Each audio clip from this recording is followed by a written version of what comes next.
road. A road that leads to a place where compassion meets understanding. A place where we neither frighten nor fear our fellow Americans. No matter their culture, no matter their religion. For if we are ever to reach our destination, we must first realize that we are on this road, and we are on it together.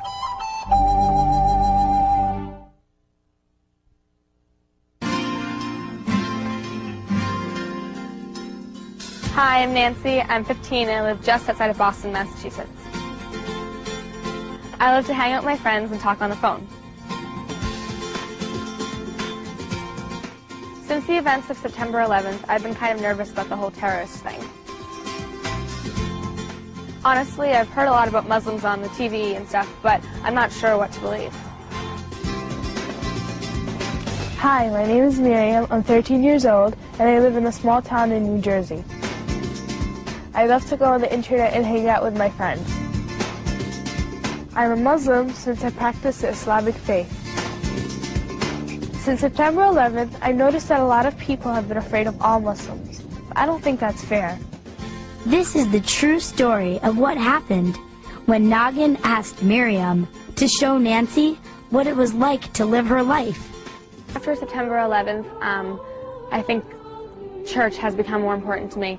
I find myself looking more forward to going every Sunday because I feel like there are always people there that will support me, and it's brought us as a community together because we all are there for each other all the time.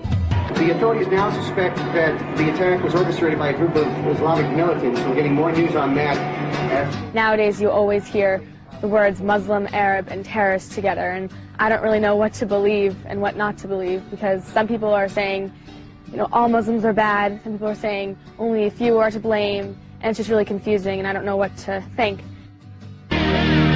When I got to the school that morning, I became pretty nervous. So I didn't really know what to expect and how I'd react to them or how they'd react to me. When I walked in the door, Sister Irene greeted me. Assalamu alaikum. Welcome to Teaneck El Ghazali High School. She gave me the school uniform, the traditional school uniform, which was just a long dress to cover my body, and a hijab, which covered my hair and my neck. When Sister Irene gave me the dress, I was kind of surprised because I had woken up that morning and, you know, picked out my clothing about what I would normally wear to school or if I was going out. And then when she told me I couldn't wear that, it was really surprising. Hi, how are you? I'm good, how are you? I'm good. When Miriam walked into the office, she just looked really nice. Now it's my time to meet her time to meet me, and I'm going to make a new friend. When Miriam and I got into her biology class, it was like this whole class of girls, all Muslim girls, and everyone just looked up and stared at me. I felt like they might be a little upset at me because I was pretending to be a Muslim girl and just walking in and wearing their clothing just like for pretend, not real. I didn't know what they'd think about that. Welcome, Miriam, to our class. We're completing these sheets about bacteria. Okay. If you'd like to join us. Thanks. She met my teacher and my class. What happens with the mutant is that one of the daughter cells comes out to be not identical to the parent cell. I was expecting originally just a lot of religious classes. I told her, yeah, it's almost like the Catholic school. The only thing extra that we take is Arabic classes and Islamic studies. And then everything else, we take the same curriculum, we take the same things. Usually it's lunchtime on the normal days, but since we don't eat and stuff for Ramadan, then we just have the break. We sit, we talk, we play.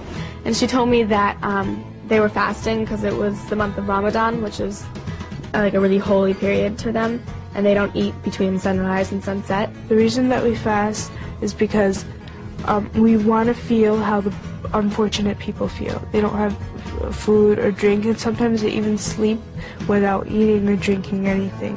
How long does Ramadan last? Ramadan lasts from 29 to 30 days.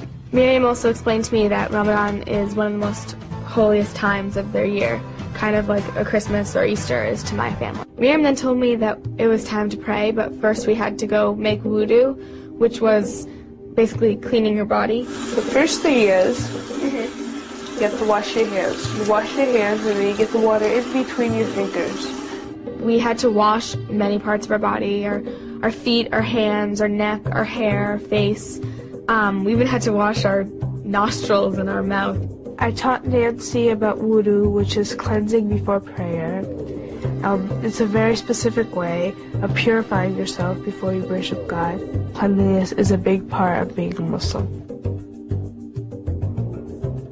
When Miriam said it was time to go pray, I guess I pictured kind of just a room used only for praying. Maybe there'd be pews, I wasn't sure. I thought that everyone would just be sitting wherever they wanted, but it turned out that the girls sat in the back. And that really surprised me because I felt, okay, are the girls less important than the boys? And that's when I realized they value modesty in women so much, and so having boys behind the women looking at their butts wouldn't be appropriate.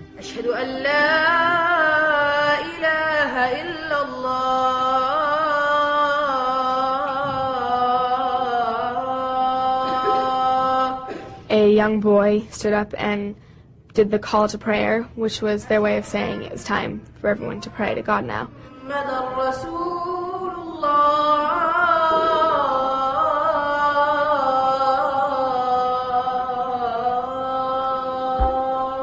Beforehand, I wasn't sure if I should pray with them or not. I didn't know if I'd be somehow violating my religion or even violating their religion since I wasn't Muslim.